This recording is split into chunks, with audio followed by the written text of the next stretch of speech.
Sa araw na ito mga kasyuyans, makita ninyo ang ating panahon na napakaliwanag at napakainit ng ating paligid mga kasyuyans. Ayan, makita ninyo ang palibot at kapaligiran na kung saan tayo nakapark ngayon mga kasyuyans. Nag-deliver tayo ng isang pasahero dito sa liblib na lugar. Yung dulo ng aking tinitirhan mga kasyuyans, ito yung lugar na kung saan ako ikinasal noon.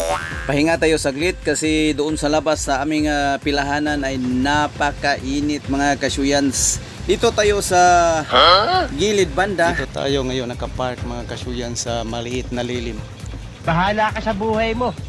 May maliit na lilim dito habang tayo ay nagsisilong, tayo nagbibideo. Kunan natin ang view ang ating lugar na tinutungtungan mga kasyuyans. Woo!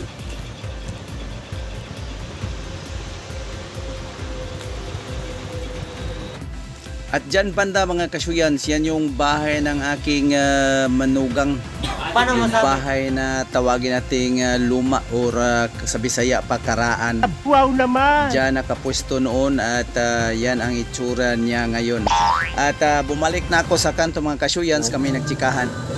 Mata na lang kung ano niya, nagini pa sa iyo ng purmang kwan. Di, una-una niya. Di ko kini ani, dili mo himo ang kwan dito, dili ka magpa-notaryo. Notaryo ka dito sa bugado. Ano kay mo ka ni pirma tong gimo. Ang ilaha po dato.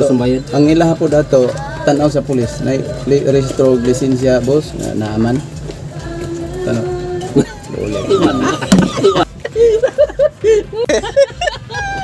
At sa mga oras na ito mga kasyuyans, ayan, nabidyohan natin si Ray ng Buwan ay sumudlot na at yan ang palatandaan na tayo'y mag-prepare na para magsundo doon sa kanto ng Ulas mga kasyuyans. At ito na kami, naka-prepare na kami para punta na kami doon sa kanto ng Ulas. At pagdating namin dito sa kanto ng Ulas mga kasyuyans, binidyohan ko uli si Ray ng Buwan at yan yung kalagayan namin dito habang kami naghihintay sa aming trabahante mga kasyuyans. Ayan si Commander at ang aso dyan sa loob. At kami nakarating na dito sa bahay mga kasyuyans.